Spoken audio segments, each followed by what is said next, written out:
কিন্তু দুঃখের বিষয় হচ্ছে এই আশুরাকে নিয়ে আমাদের সমাজে অনেক আকীদাগত বিভ্রান্তি আছে। আর এই বিভ্রান্তির একটা ঘটনাও আছে কাকতালীয়। সেটি হচ্ছে হোসাইন রাদিয়াল্লাহু তাআলা আনহুর মৃত্যু। হাসান এবং হোসাইন রাদিয়াল্লাহু তাআলা আনহুমার প্রতি ভালোবাসা ঈমানের অঙ্গ। আলী রাদিয়াল্লাহু তাআলা আনহুর প্রতি ভালোবাসা ঈমানের অঙ্গ। সকল সাহাবীদের প্রতি ভালোবাসা ঈমানের অঙ্গ। আল্লাহর নবীর পরিবার পরিজনের প্রতি বিদ্বেষ পোষণ করা কাফের হওয়ার আলামত, মুনাফিক হওয়ার আলামত।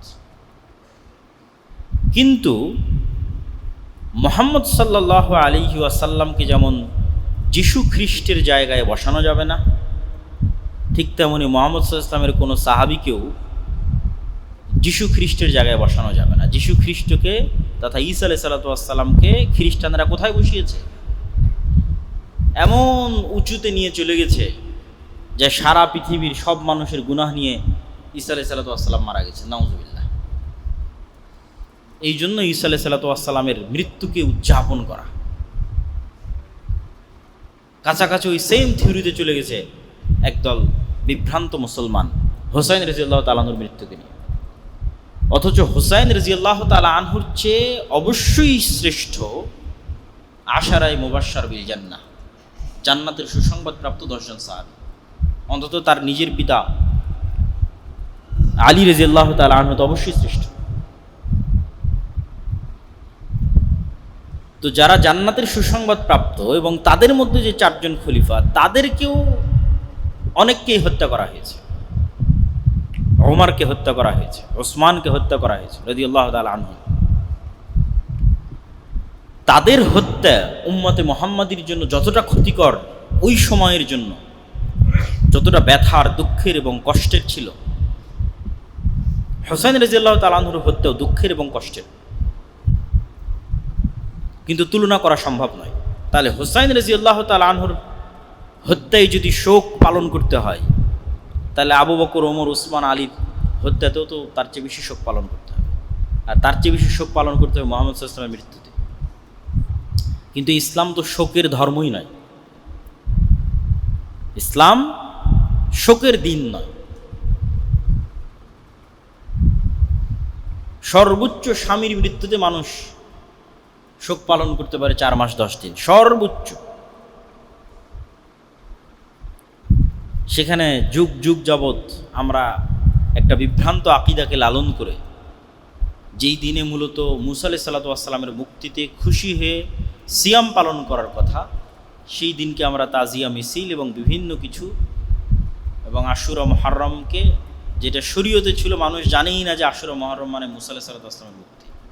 সবাই জানে আশুরা মুহররম মানে হোসাইন রাদিয়াল্লাহু তাআলা আনহুর হত্যা। এইটা হচ্ছে পলিটিক্স। শিয়া এবং সুন্নিদের যে দ্বন্দ্ব, এটার শুরুটা পলিটিক্স থেকে, রাজনীতি থেকে। এবং গল্প বলাতে যেহেতু তারা বেশি এক্সপার্ট, উপন্যাস লিখতে বেশি এক্সপার্ট পারস্যরা, ফলত হৃদয় বিদারক এই গল্পকে অনেক হাইলাইট করে হৃদয় বিদারক অসংখ্য সাহিত্য তৈরি হয়েছে।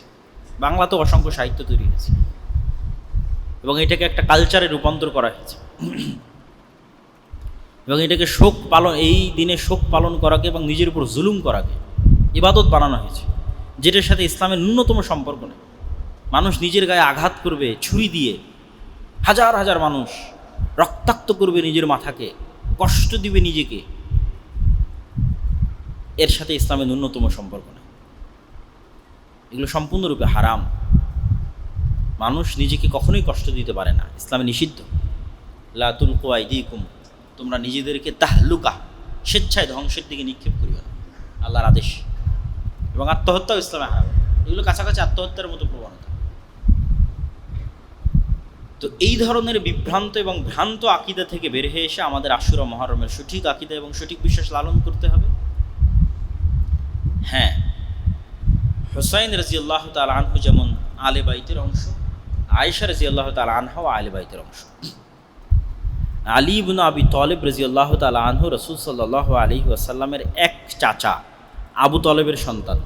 তো রাসূল সাল্লাল্লাহু আলাইহি ওয়াসাল্লামের তো আরও চাচা আছে, আব্বাস ইবনে আব্দুল মুত্তালিব, হামজা ইবনে আব্দুল মুত্তালিব, তাদের সন্তানেরা কই? তাদের সন্তানরা আলে বাইতের অংশ, আব্দুল্লাহ বিন আব্বাস এবং তাদের পরিবার আলে বাইতের অংশ। তাহলে শুধু একজনকে যদি আমি সম্পূর্ণরূপে আলাদা করে নিই, আলী রাদিয়াল্লাহু তাআলা রাসূল সাল্লাল্লাহু আলাইহি ওয়াসাল্লাম মাত্র এক মেয়েকে বিবাহ করেছে, আর ওসমান রাদিয়াল্লাহু তাআলা দুই মেয়েকে বিয়ে করেছে। তো রাসূল সাল্লাল্লাহু আলাইহি ওয়াসাল্লামের দুই মেয়েকে বিয়ে করার পর ওসমান রাদিয়াল্লাহু তাআলা হয়ে গেল আমার কাছে ঘৃণার পাত্র। আর এক মেয়েকে বিবাহ করার কারণে আমি তাকে হাইলাইট করে উপরে নিয়ে যেতে যেতে যেতে যেতে কেউ কেউ ইলাহ আল্লাহ বানিয়ে ফেলেছে আলী রাদিয়াল্লাহু তাআলা। নাউযুবিল্লাহ। তাহলে এই তুলনাগুলো থেকেই তো বোঝা যায় যে এটার মধ্যে কোথাও না কোথাও গ্যাপ আছে, ভুল ত্রুটি আছে। যদি আল্লাহ নবীর পরিবারের প্রতি ভালোবাসা হয়, তাহলে যিনি আল্লাহ নবীর দুই মেয়েকে বিয়ে করেছে ওসমান রাদিয়াল্লাহু তাআলা, উনি তো বেশি ভালোবাসার পাত্র। যদি আল্লাহ নবীর মেয়ের জামাই হিসেবে বেশি ভালোবাসার পাত্র, তাহলে এই জন্য জিনিসগুলো আসলে লজিক্যালি টিকে না, বরং এগুলো প্রত্যেকটাই মূলত পলিটিক্স। হ্যাঁ, এটা ঠিক যে যেই মুহূর্তে হুসাইন রাদিয়াল্লাহু তাআলা আনহুকে হত্যা করা হচ্ছে ওই মুহূর্তের শাসক ইয়াজিদ, কিন্তু উমাইয়াদের দারুল খেলাফা হচ্ছে দামেস্ক, আর নিহত হচ্ছেন হুসাইন রাদিয়াল্লাহু তাআলা আনহু ইরাকে। ইরাক থেকে সিরিয়ার দূরত্ব ভালোই, এবং মধ্যে মরুভূমি থাকায় যাওয়ার রাস্তা অনেক ক্রিটিক্যাল, ফোরাত নদীর তীর ধরে ঘুরে যেতে হবে। ইব্রাহিম আলাইহিস সালাতু ওয়াস সালাম যখন ইরাক থেকে সিরিয়াতে হিজরত করেছিলেন তখনও ওনাকে এইভাবে ঘুরে আসতে হয়েছিল। তো শাসক আছে দামেস্কে, সরাসরি তার পক্ষ থেকে হত্যার আদেশের প্রমাণ ইতিহাসে পাওয়া যায় না। বায়াত যেন না নিতে পারে, আত্মসমর্পণ যেন করে, আমার হাতে এসে যেন বায়াত নাই, এই রকমের আদেশ আছে। কিন্তু মূল কালপ্রিট এখানে হচ্ছে কুফার মানুষেরা, যারা মুনাফিকি করেছে, যারা তাকে অনেক উৎসাহ দিয়ে মদিনা থেকে নিয়ে গেছে, আসেন আমরা আপনার পাশে থাকবো, অমুক করবো তমুক করব, কিন্তু যাওয়ার পর আর পাশে নাই। তো মূল কালপ্রিট হচ্ছে আহলে কুফা, কুফার তৎকালীন যারা মানুষ, যারা তাকে দাওয়াত দিয়ে উস্কিয়ে মদিনা থেকে বের করে নিয়ে এসেছে কুফায়, কিন্তু যখন কুফায় এসেছে তখন আর সাথ দেয়। ঘটনা অত্যন্ত হৃদয় বিদারক। অবশ্যই ইয়াজিদ ইবনে মুআবিয়াকে এতটুকুর জন্য দায় দেওয়াই যায় যে সে হত্যাকারীর কোনো বিচার করেছিল কিনা, এই প্রশ্ন অবশ্যই উত্থাপন করা যায়। এই জন্য আহলুস সুন্নাত ওয়াল জামাতের পক্ষ থেকে শাইখুল ইসলাম ইবনে তাইমিয়া বলেছেন, ইয়াজিদ ইবনে মুআবিয়া না প্রশংসার যোগ্য না নিন্দারও যোগ্য। নিন্দা করেও আমরা গুনাহের ভাগিদার হতে রাজি নই, প্রশংসা করেও কেন সে সাহাবী নয়, আলাদা করে তার প্রতি আমাদের কোনো জিম্মেদারিও নাই। কিন্তু এইটার কারণে তার পিতা মুআবিয়া রাদিয়াল্লাহু তাআলা আনহুকে দায় দেওয়া, তখন তিনি পৃথিবীতে নাই, উনি অনেক আগে পৃথিবী থেকে চলে গেছেন। মুআবিয়া রাদিয়াল্লাহু তাআলা আনহু আরেক সাহাবীর সন্তান, আবু সুফিয়ান, মুআবিয়া ইবনে আবি সুফিয়ান। আবু সুফিয়ান হচ্ছে আবু জাহালের পরে মক্কার কুরাইশদের নেতা। আবু সুফিয়ান রাদিয়াল্লাহু তাআলা আনহু মক্কা বিজয়ের সময় ইসলাম গ্রহণ করে।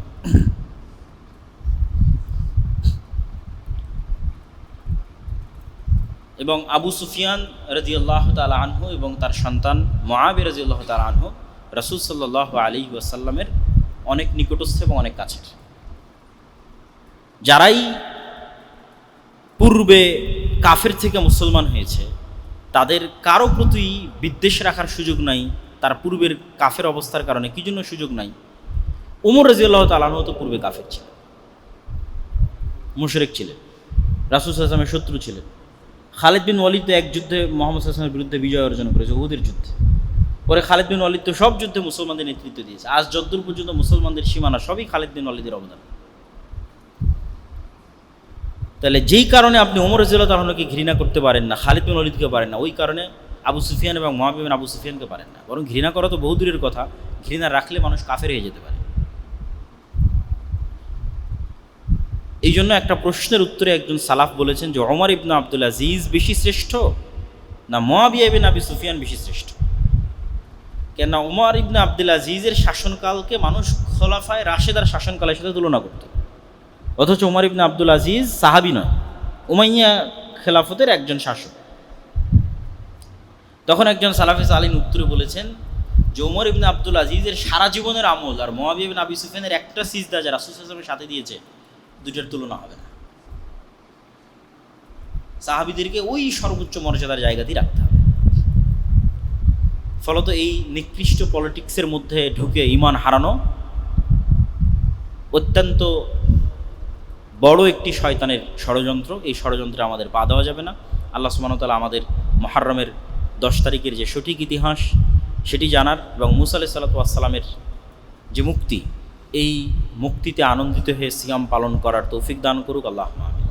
আর বক্তব্যের শুরুতে আমরা যে আলোচনা করেছি, আমাদের দুনিয়ার জীবনের যে খেলতামাশার মাধ্যমে আমাদের মৃত্যুকে ভুলিয়ে রাখতে চায় শয়তান, আল্লাহর স্মরণ থেকে আমাদের গাফিল করতে চাই, শয়তানের সেই প্রজেক্টগুলোর আমরা অংশ হচ্ছে, আমাদের সময় নষ্ট করছে, আমাদের যুবক সমাজ সময় নষ্ট করছে।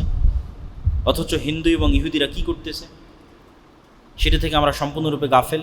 এই যে গোলামির রাস্তা আমরা অবলম্বন করতেছি, বানু ইসরাইল হয়ে যাচ্ছে, বানু ইসরাইলদের মতো গোলামের রাস্তায় চলে যাচ্ছে। এটা বিষয়ে আমাদের সচেতনতা তৈরি করতে হবে এবং আল্লাহ সুবহানাহু ওয়া তাআলার সাথে সম্পৃক্ত হওয়ার মাধ্যমে জ্ঞান, গবেষণা, পড়াশোনা, কাজ, প্রোডাক্টিভিটি এগুলো নিয়ে ব্যস্ত থাকতে হবে। যে আল্লাহ সুবহানাহু ওয়া তাআলার মহৎ উদ্দেশ্য এবং তাৎপর্য, এইটার শত্রু হচ্ছে ইবলিস। সে চায় মানুষকে তার মৃত্যুর কথা ভুলিয়ে দিতে, পরকালের কথা ভুলিয়ে দিতে এবং আল্লাহর স্মরণ থেকে মানুষকে গাফিল করে দিতে। এবং আজকের যুগে আপনি চিন্তা করেন, আপনি ইউরোপ, আমেরিকা ঘুরেন অথবা যে কোনো বিশ্বের যে কোনো জায়গায় যান, যে ইবলিস যে সাকসেসফুলি মানুষকে রব্বুল আলামিন থেকে ডিসকানেক্ট করে দিয়েছে, পৃথিবীর প্রত্যেকটা ধর্ম আজকে ধুকে ধুকে মরতেছে ইসলাম ছাড়া। কেউ যায় না চার্চে, কয়জন যায়? কেন? শয়তান এমন সব টেকনোলজি এবং স্ট্র্যাটেজি তাদের হাতে উঠিয়ে দিয়েছে যে জীবনেও কোনো দিন না মরা পর্যন্ত মরার কথা স্মরণ হবে না। জুয়া, মদ, আড্ডা, নেশা, মোবাইল, মুভি, ইন্টারনেট, খেলা, অসংখ্য কিছু, সবসময় প্রতিনিয়ত ব্যস্ত। ফলত সে আল্লাহ সুবহানাহু ওয়া তাআলা থেকে ডিসকানেক্ট। একটু যদি কেউ আল্লাহ সুবহানাহু ওয়া তাআলার সাথে কানেক্টেড আছে, সেটা হচ্ছে মুসলমানেরাই আছে।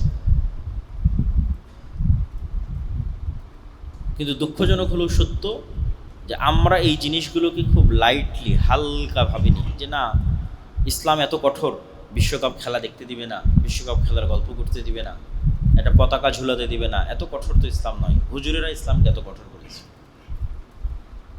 কিন্তু আমরা হালাল হারামের প্রশ্নে যাচ্ছি না, আমরা যাচ্ছি মানুষের জীবনের লক্ষ্য এবং উদ্দেশ্য কি। মানুষের জীবনের লক্ষ্য উদ্দেশ্য কি একটা টিমের খেলার জিতায় হাততালি দেওয়া? মানুষের জীবনের লক্ষ্য উদ্দেশ্য কি জমি বিক্রি করে পতাকা টাঙানো?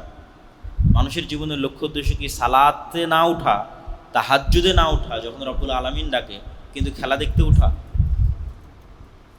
মানে মানুষের জায়গা কোথায় ছিল আর মানুষ নেমে গেছে কোথায়? আসফালা সাফিলিন, সর্বনিম্ন স্তরে নেমেছে এবং শয়তান নামিয়ে দিয়েছে সাকসেসফুল। এবং এখান থেকে অন্তত কিছু না বোঝা গেলেও একটা জিনিস বোঝা যায় যে দাজ্জালের সকল আলামত জানার পরেও, দাজ্জালের কাফের পড়ার পরেও মানুষ পাগলের মতো দাজ্জালের অনুসরণ করবে। আমাদের চোখের সামনে আমরা দেখতেছি। মানুষ যুক্তিতর্ক দিয়েই তো এই জিনিসগুলোকে নিজের জন্য, নিজের আনন্দ এবং উৎসবের জন্য কাজে লাগানোর চেষ্টা করতেছে এবং ভক্তি এবং শ্রদ্ধার সর্বোচ্চ পর্যায়ে পৌঁছে যাচ্ছে। এবং এটাই কিন্তু আমাদেরকে আমাদের গোলামির দিকে এগিয়ে নিয়ে যাচ্ছে, বা গোলামির রাস্তা আমাদের জন্য সামনে অবধারিত এই রকম প্রজন্মের জন্য। এবং আমি এই জন্যই বহু বক্তব্যে বলেছি যে উম্মতে মুহাম্মাদি এখন বানু ইসরাইলের যুগ অতিক্রম করতেছে। যেই বানু ইসরাইলের যুগের কথা আল্লাহ কোরআনে বারবার বলে রেখেছে, এত লম্বা সময় যাবৎ বানু ইসরাইলের ঘটনা বলার কি প্রয়োজন?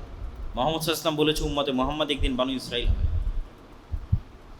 আর আমার অ্যানালাইসিস যে এখন সেই যুগ অতিক্রম হচ্ছে। অবশ্যই আল্লাহর দয়া এবং আল্লাহর রহমতে মুসলমানেরা এই যুগ থেকে বের হবে, কিন্তু যুগ এখন ওটাই বানু ইসরাইলের যুগ। দেখবেন যে গাজারও আপনি এমন শিশু পাবেন, সৌদি, কুয়েত, কাতার, বাহরাইন, দুবাই তো পরিপূর্ণ, যাদের উপর বম নিক্ষেপ করে হত্যা করা হচ্ছে, তাদেরও পাবেন যে গায়ে গেঞ্জি দিয়ে আছে বিধর্মী কোনো খেলোয়াড়ের। ওই ভক্তি এবং ওই শ্রদ্ধা তাদের অন্তরে বিরাজ করছে। এবং ওইটা নিয়েও ব্যস্ত আছে।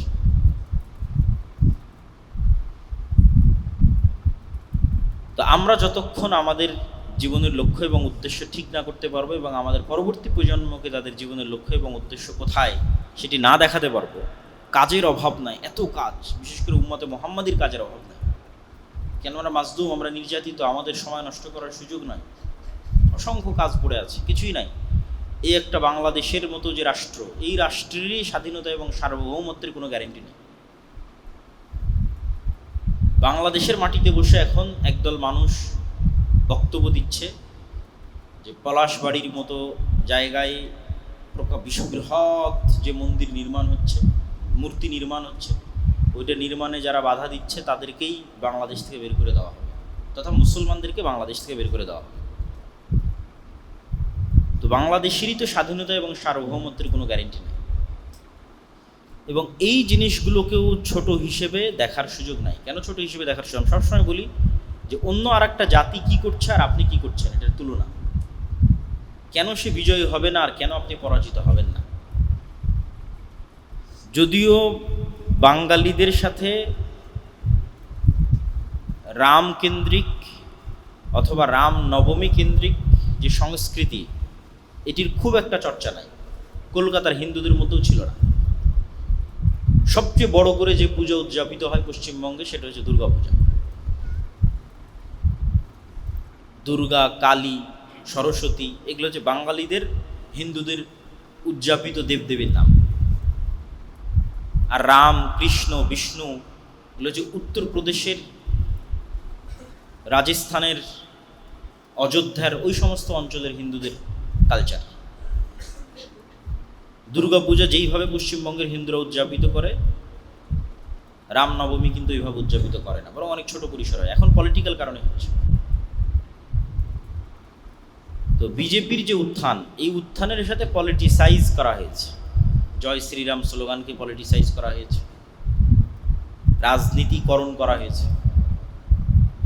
এই জন্য কোনো একজন হিন্দু যখন, বাঙালি হিন্দু বিশাল করে দুর্গার মূর্তি তৈরি না করে রামের মূর্তি তৈরি করে, তখন সেটা পলিটিক্স,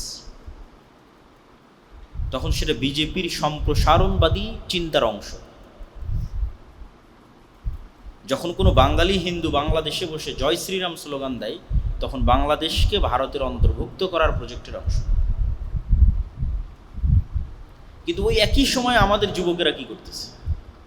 মুসলমান যুবকেরা ওই সময় খেলতামাশায় মত্ত আছে। এই জায়গায় হচ্ছে আফসোস। এইভাবেই কিন্তু জাতির অধঃপতন হয় এবং জাতি তার স্বাধীনতা সার্বভৌমতা হারিয়ে ফেলে। স্পেন যেমন হারিয়ে ফেলেছে, স্পেনের মুসলমানেরা, বাগদাদ যেমন হালাকুখা চেঙ্গিস খানের হাতে ধ্বংস হয়ে গেছে, ঠিক এই সেম প্রসেসে ধ্বংস হয়, যে প্রসেসের মধ্যে দিয়ে আমরা যাচ্ছি। আমরা সকল ওই আলামত এবং ওই চিহ্নগুলো পূরণ করছি জাতি হিসেবে, প্রজন্ম হিসেবে। যেই চিহ্ন, যে আলামতগুলো পূরণগুলো একটা জাতি গোলামে পরিণত হয়, এটা জাতির স্বাধীনতা এবং সার্বভৌমত্ব থাকে না। এবং এখানে এই পয়েন্টে আমাদের আরও একটা বিষয় মনে রাখতে হবে, যে মুসলমানেরাই সবচেয়ে বেশি আন্তরিক ছিল 47-এর পূর্বে, 1905-এর পূর্বে, যে উভয় বঙ্গ এক থাক এবং ভারত বা পাকিস্তানের অন্তর্ভুক্ত না হয়ে আলাদা রাষ্ট্র হোক। কিন্তু যারা কট্টর হিন্দুত্ববাদী বাঙালি ছিল, তারাই মূলত স্বদেশ আন্দোলনের নামে, আমার সোনার বাংলা গানের নামে,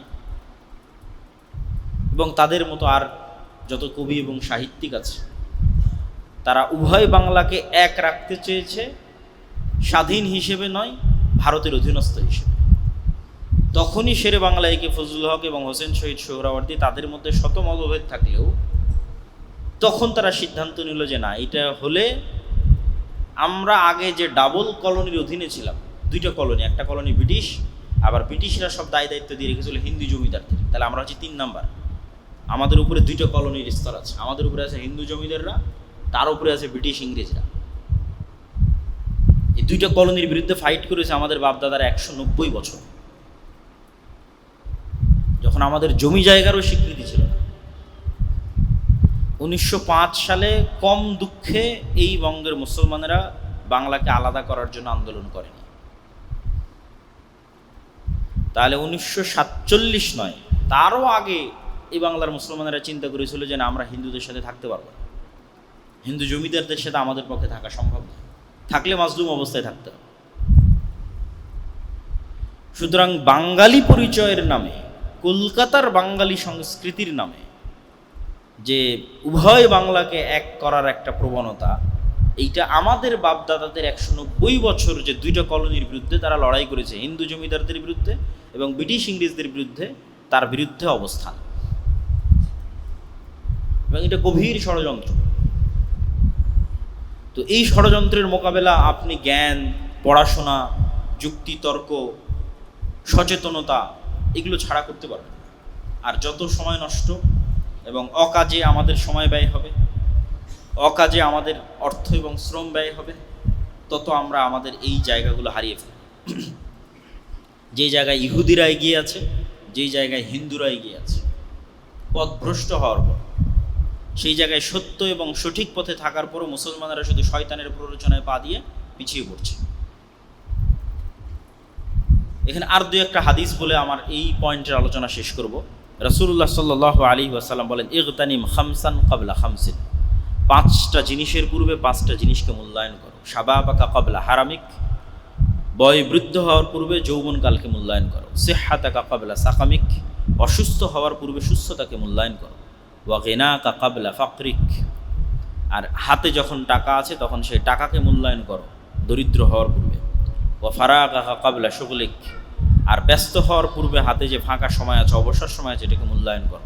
ওয়া হায়াতাকা ক্বাবলা মাউতিক, আর মৃত্যু আসার পূর্বে জীবনকে মূল্যায়ন করো। তথা এই সব জিনিসগুলো আমাদের সময়ের গুরুত্ব তুলে ধরে এবং আমাদের যৌবনকালের গুরুত্ব তুলে ধরে। রাসূল সাল্লাল্লাহু আলাইহি সাল্লাম বলেন, লা তাজুলু কাদামা আবদিন ইয়াউমাল কিয়ামা হাত্তা ইউসালা আন উমরিহি ফিমা আফনা। কিয়ামতের মাঠে মানুষকে 5টা প্রশ্নের মুখোমুখি হতে হবে। তার সময় কোথায় পার করেছে, জ্ঞান অনুযায়ী কি কাজ করেছে, সম্পদ কোথায় থেকে অর্জন করেছে এবং সম্পদ কোথায় ব্যয় করেছে, এবং তার শরীরকে কোন কাজে ক্ষয় করেছে। তো ওই যে যৌবনকাল, সময়, বয়স, এটাকে কোথায় সে ব্যয় করেছে। তো সময়ের প্রশ্নে মানুষকে জবাবদিহিতার মুখোমুখি হতেই হবে। এই জন্য আমরা উদাত্ত আহ্বান জানাই যে আমরা যেন আল্লাহর মহৎ সৃষ্টির যে উদ্দেশ্য, পৃথিবীর প্রতিনিধিত্ব করার যে দায়িত্ব এবং উম্মতে মুহাম্মাদি হিসেবে মানুষকে জান্নাতের পথে নিয়ে যাওয়ার যে দায়িত্ব, এইটা সম্পর্কে সচেতন হই এবং আমাদের আশেপাশে মানুষ যে সময় নষ্ট করতেছে, কাজ নাই, চায়ের স্টলে, অফিসে, আদালতে, ফেসবুকে খেলা দেখায়, তাদেরকে এবং নিজেরাও হেদায়েত হওয়া এবং তাদেরকেও হেদায়েত করার চেষ্টা করা। তারা সময়গুলোকে কাজে লাগাক, জ্ঞান অর্জন করুক, পড়াশোনা করুক। অন্য আর কোনো বিশ্ববিদ্যালয়ে আপনি এই দৃশ্য দেখতে পাবেন না, বিশ্বের উন্নত বিশ্ববিদ্যালয় যে উন্মাদনা আপনি বাংলাদেশে ঢাকা বিশ্ববিদ্যালয়ে দেখতে পাবেন। অক্সফোর্ড, ক্যামব্রিজ, হার্ভার্ড কোনো বিশ্ববিদ্যালয়ে পাবেন না এই ধরনের উন্মাদনা। তাহলে আমরা কোথায় এবং তারা কোথায়? আর আমরা বক্তব্যের শেষ অংশে এসে যেটা আলোচনা করতে চাচ্ছি সেটা হচ্ছে মুহররম। আল্লাহ সুবহানাহু তাআলা 4টি মাসকে হারাম করেছেন, পবিত্র কোরআনে আয়াত অবতীর্ণ করে সেটা স্পষ্ট করেছেন। ইন্না ইদ্দাতাশ শুহুরি ইনদাল্লাহ 12 শাহরান ফি কিতাবিল্লাহ। যেই দিন থেকে আল্লাহ আসমান এবং জমিন সৃষ্টি করেছেন ওই দিন থেকে আল্লাহর গণনায় মাস হচ্ছে 12টি।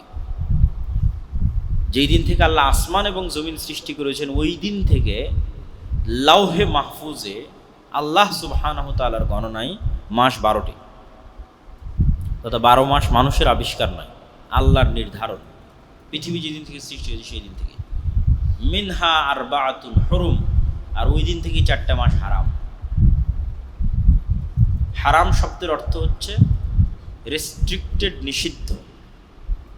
অনেক সময় কোনো কিছু নিষিদ্ধ হয় নিকৃষ্টতার কারণে, আর অনেক সময় কোনো কিছু নিষিদ্ধ হয় সম্মানের কারণে। নিষিদ্ধ মানে নিকৃষ্টতা নয়, কখনো নিষিদ্ধ হয়েছে সম্মানের কারণে। যেমন আপনারা বলেন যে মাহরাম, মেয়ের সাথে মাহরাম যেতে হবে। মাহরাম মানেও কিন্তু হারাম। কি হারাম? ওই মেয়ের সাথে যার বিবাহ হারাম। সে তার মাহরাম। যেমন মেয়ের সাথে তার পিতার বিবাহ হারাম, নিষিদ্ধ। তো এই নিষিদ্ধ মানে একজন আরেকজনের জন্য নিকৃষ্ট না। হারাম কখনো নিকৃষ্টতার কারণে এবং কখনো সম্মানের কারণে। তাহলে ঠিক তেমনি সম্মানের কারণে হারাম কি? প্রাইম মিনিস্টার যে এরিয়ায় আছে, সংসদ ভবন যে এরিয়া আছে, রেস্ট্রিক্টেড এরিয়া, ক্যান্টনমেন্ট যে এরিয়া আছে, নিকৃষ্ট হওয়ার কারণে রেস্ট্রিক্টেড না, অনেক দামি হওয়ার কারণে রেস্ট্রিক্টেড। অনেক দামি ভিআইপি পার্সনরা সেখানে আছে, রাষ্ট্রের গুরুত্বপূর্ণ দামি জিনিস রেস্ট্রিক্টেড, নিষিদ্ধ। তো এইরকমই আল্লাহ সুবহানাহু ওয়া তাআলার বিধানে কিছু শহর হারাম, কিছু এলাকা হারাম, কিছু মাস হারাম।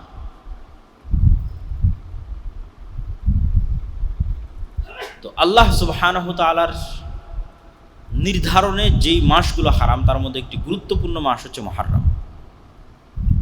পরপর 3 মাস, দুল কায়দা, দুল হিজ্জা এবং মুহররম। তো এই হারাম মাসগুলোর সম্মান হচ্ছে, হারাম মাসে যুদ্ধ বিগ্রহ নিষিদ্ধ। যুদ্ধ বিগ্রহ নিষিদ্ধ মানে নিজে থেকে শুরু করা নিষিদ্ধ। এটাই হারাম মাসের সম্মান, যে কোনো মুসলিম শাসক, কোনো মুসলিম খলিফা এই 4 মাসে নিজে থেকে যুদ্ধ স্টার্ট করতে পারবে না, বরং তার কোনো যুদ্ধ বন্ধ করার ক্ষমতা থাকলে বন্ধ করবে এই 4 মাসে। আর যদি যুদ্ধ চাপিয়ে দেওয়া হয়, তথা আমার উপর কেউ হামলা করতেছে, তখন তার কিছু করার নাই। তখন আল্লাহ অনুমতি দিয়েছে যে ঠিক আছে, যতটুকু তোমাদের উপর জুলুম হচ্ছে তোমরা ততটুকু জুলুমের প্রতিবাদ করো, কিন্তু নিজে থেকে হারাম মাসে যুদ্ধ শুরু করা যাবে না, মারামারি গন্ডগোল ফাটাফাটি শুরু করা যাবে না, শান্তি বিরাজ রাখতে হবে। এবং এই বিধান মক্কার মুহাম্মদ সাল্লাল্লাহু আলাইহি ওয়াসাল্লাম আসার পূর্বের কাফেররা অনুসরণ করত।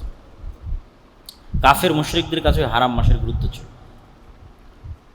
আর হারাম এরিয়া হচ্ছে মক্কা এবং মদিনা। মক্কাকে হারাম করেছে ইব্রাহিম আলাইহিস সালাম, মদিনাকে হারাম করেছে মুহাম্মদ সাল্লাল্লাহু আলাইহি ওয়াসাল্লাম। তো মুহররম মাসের 10 তারিখ, আশুরা মানে দশম, 10th, আরবিতে 10-এর আরবি হচ্ছে আশারা, 10। ওইটাকে যখন দশম যুক্ত করা হয়েছে তখন আরবিতে হচ্ছে আশুরা, দশম দিন। 10 থেকে দশম, তাহলে আশারা থেকে আশুরা, 10 থেকে দশম, মুহররম মাসের দশম দিন। তো মুহররম মাসের দশম দিনের কি গুরুত্ব? এমনি অসংখ্য জয়ীফ হাদিস আছে, জাল হাদিস আছে, যে সব কিছুই মুহররম মাসের 10 তারিখ। আল্লাহ পৃথিবী সৃষ্টি করেছে এই দিনে, পৃথিবী ধ্বংস হবে এই দিনে, আদম সৃষ্টি করেছেন এই দিনে, এরকম অসংখ্য কিছু রিওয়ায়াত আছে যেগুলো সরাসরি নির্ভরযোগ্য সূত্রে প্রমাণিত নয়।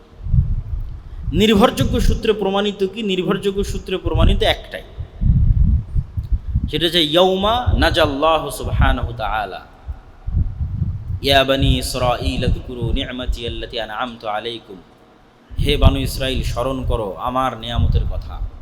ওয়াইজ নাজ্জাইনাকুম মিন আলি ফিরআউন ইয়াসুমুনাকুম সুআল আযাব ইউযাব্বিহুনা আবনাআকুম ওয়া ইস্তাহইউনা নিসাআকুম ওয়া ফি যালিকুম বালাউম মির রাব্বিকুম আযীম।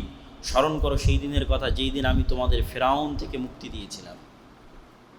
ফিরআউন কি করতো? ইয়াসুমুনাকুম সুআল আযাব, নিকৃষ্ট আযাব দিত তোমাদের।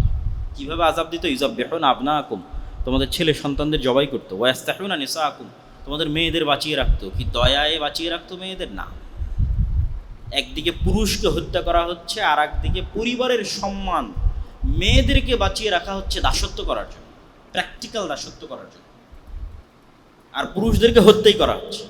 তাহলে মেয়েদেরকে বাঁচিয়ে রাখা হচ্ছে লাঞ্ছনা, যে একটা জাতির লাঞ্ছনা এবং একটা পরিবারের লাঞ্ছনার সবচেয়ে বড় আলামত যে ওই বাড়ির স্ত্রী, ওই বাড়ির মেয়ে, ওই বাড়ির মা মানুষের দাস, মানুষের দাস।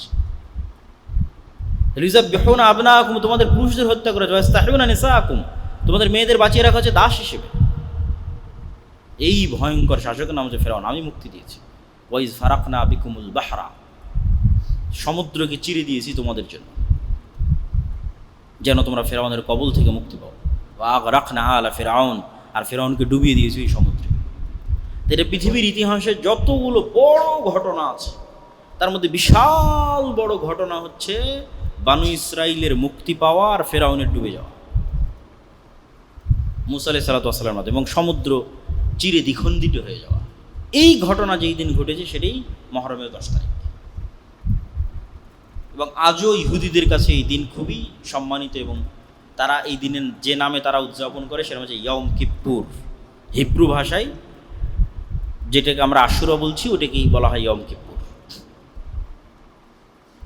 তো রাসূলুল্লাহ সাল্লাল্লাহু আলাইহি ওয়াসাল্লাম যখন মদিনায় গেলেন, তখন মদিনার ইহুদিরা এই দিনে সিয়াম পালন করত। তখন রমজানের সিয়াম আসেনি। তো রাসূল সাল্লাল্লাহু আলাইহি ওয়াসাল্লাম বললেন, তোমরা কেন এই দিনে সিয়াম পালন করো? তো বললো এই ঘটনা। তো আল্লাহ নবী বললেন, ফানাহনু আহাক্কু আউলা বিমূসা মিনকুম। বলছে মুসার খুশিতে খুশি হওয়ার হকদার তোমাদের চাইতে আমি বেশি। কেন মুসা যেই তাওহীদের দাওয়াত দিত, যেই সিরাতে মুস্তাকিমের দাওয়াত দিত, এবং যেই ধারাবাহিক নবুয়তের ধারাবাহিকতায় মুসা, তারপরে আরও পরে ঈসা আলাইহিস সালাম, সেই ধারাবাহিকতায় আমি মুহাম্মদ সাল্লাল্লাহু আলাইহি ওয়াসাল্লাম। তাহলে মূলত মুসা আলাইহিস সালামের সকল কষ্টে কষ্ট পাওয়ার এবং সকল খুশিতে খুশি হওয়ার মূল হকদার হচ্ছে আমি। কেন তোমরা এখন নামে মুসা আলাইহিস সালামের অনুসারী, কিন্তু কাজে পথভ্রষ্ট, অভিশপ্ত। তো রাসূল সাল্লাল্লাহু আলাইহি ওয়াসাল্লাম সিয়াম পালন করলেন, এবং ইহুদিদের বিরোধিতার খাতিরে একদিন আগে অথবা একদিন পরে আর একটা সিয়াম তিনি অতিরিক্ত করে দিলেন। 10ম দিনের আগে 9 তারিখ অথবা 10ম দিনের পরে 11 তারিখ, যাতে আহলে কিতাব তথা ইহুদিদের থেকে মুসলমানের ইবাদত একটু হলেও আলাদা। তো রাসূলুল্লাহ সাল্লাল্লাহু আলাইহি ওয়াসাল্লাম দুটো হাদিস, আফজালুস সিয়াম বা'দা রমাদান শাহরুল্লাহিল মুহাররম, রমাজানের পরে আল্লাহর নিকটে সবচেয়ে শ্রেষ্ঠ সিয়াম হচ্ছে মুহররম মাসের সিয়াম। আর আরেকটা হাদিস রাসূল সাল্লাল্লাহু আলাইহি ওয়াসাল্লাম বলেন, সিয়াম ইয়াউমা আশুরা আহতাসিবু আলাল্লাহ আন ইউকাফিরা সানাতাল্লাতী ক্বাবলাহ। আমরা কিছুদিন পূর্বে আরাফার সিয়াম রেখেছিলাম 1 বছর আগের এবং 1 বছর পরের গুনাহ, আর রাসূল সাল্লাল্লাহু আলাইহি ওয়াসাল্লাম এটাতে বলছেন আশুরাতে 1 বছর পূর্বের গুনাহ। আল্লাহ সুবহানাহু ওয়া তাআলা আশুরার একদিন সিয়ামে মানুষের 1 বছরের পূর্বের গুনাহ ক্ষমা করে দেবেন।